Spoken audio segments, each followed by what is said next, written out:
Hello, members of Georgia Agribusiness Council. Good to be with you again this year to kind of give you a wrap up on our state budget. It's been great to work with Brian and JD and all the Agribusiness Council team here at the Capitol this year, and our friends with Farm Bureau and all those that represent agribusiness and agricultural interests across our state. We hope today to give you just a little bit of an update of some of the highlights from the budget that affect your world and our world in general as far as agriculture is concerned. So thank you for being with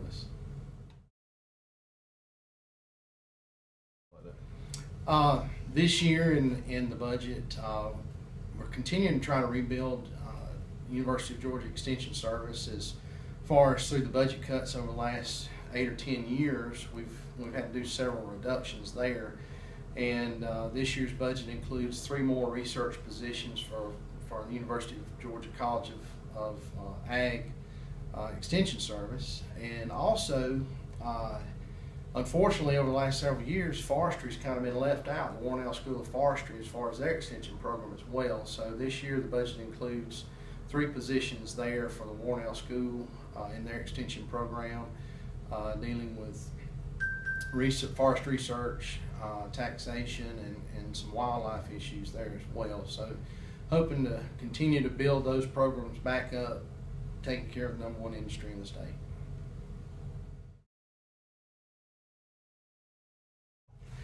Well, in the Georgia Department of Agriculture, Gary Black, and as the commissioner over there, a good friend of ours, has been for many years. Of course, all of you in Georgia Agribusiness Council world know Gary very well as well. And Gary continues to do an outstanding job as our commissioner, and we're proud of him. Proud to call him our friend, but proud to call him our commissioner as well. Commissioner come to us, of course, with the food industry continuing to expand in Georgia. A lot of our small enterprises across the state are needing inspectors to come in and do the food processing. So we've included 2 positions there for food processors, 1 seed scientist position as well. And then as the budget had left the House and went to the Senate had made a reduction in the Georgia Grown Marketing Program. And so that we've restored that $100,000 that the Senate had cut there. We have been watching Georgia Grown grow and do an outstanding and tremendous job. The naming has been changed a little bit on the line item, basically to avoid any kind of conflict in law, and just basically putting the money into marketing as a whole. So got that. We have a little over $9 million in bonds for the farmers market down at Forest Park, for much needed improvements down there and some new construction, kind of keeping that farmers market, the world's largest farmers market, located there in Forest Park, kind of up to speed, up to date, and meeting the needs of the customers as well as those wholesalers and retailers that are down there that are so important to that facility.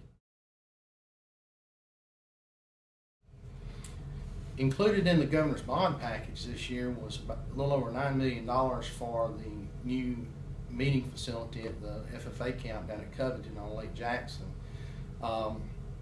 Any of you that have been down there to the camp over the last several years realize that the dining facilities and the meeting facilities are woefully inadequate for the needs of the FFA, and we've been trying to do improvements there at that camp and at Camp John Hope for the last several years, as well as doing some improvements at Rock Eagle and some of the 4-H camps around the state too. So this is just another step, another investment into our youth and those that are going to follow us in the business of agriculture in years to come.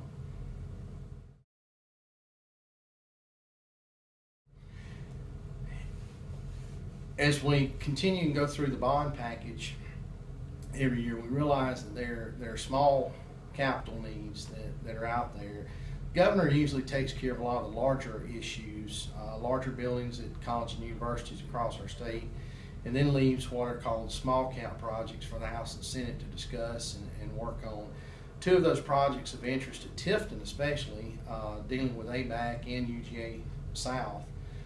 Renovation of one of the historic buildings there at UGA South, $5 million in bonds for that, and then $2.5 million for bonds for some renovations at ABAC that'll again help get those buildings and facilities modernized for the students that are attending college down there and make their experience good, make those professors and employees there at the university enjoy and appreciate the places that they work every day as well. As we've gone into this session, we've of course been very cognizant of the new disease or virus that's affecting the hog population in our state. And of course, many of us have heard about the positive test for the diarrheal virus at the Georgia National Fair this year, and knowing that that virus is now in our state. The increased pressure that avian influenza, as it continues to drift from the west to the east, those issues that affect especially the avian influenza piece, as we continue to try to protect the poultry herd in our state, make sure that nothing happens to that huge industry as part of our agribusiness industry.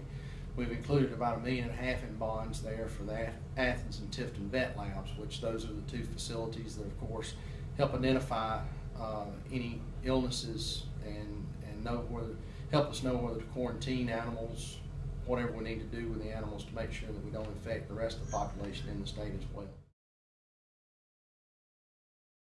Well, as our ag education program continues to grow across our state, and our ag teachers are doing an outstanding job as well as our young farmer teachers, it's become evident to the members of the General Assembly that we need to continue to do stuff to bolster those programs. Georgia, after all, has the number 3 rank in membership for FFA students in our country, which is an outstanding feat, something that 15 or 20 years ago we would have never dreamed we would be accomplishing today. We continue to maintain the number 1 position for the young farmer organization in our state as well in the country. So in the budget, you'll also find some additional funds for our extended day, extended year for our ag teachers. That covers the time after school that they go out and work with students, and it includes the time that they spend on weekends and during the summer working with our students as well that they deserve and should be compensated for. You'll find also an addition of 4 new young farmer positions across the state. The young farmer program is a creature of the General Assembly and has been for years. And when we add positions or take away positions, that's something that's always been done by the General Assembly. So you're going to see some new positions out there in the state. Johnson, Burke, Union, and Turner counties, I believe, are the 4 positions that have been added this year. So we're excited about that, rebuilding that program from the teacher standpoint back to where we were back in the early 2000s, mid 2000s and there. So excited about that growth and excited to be able to help with that as well.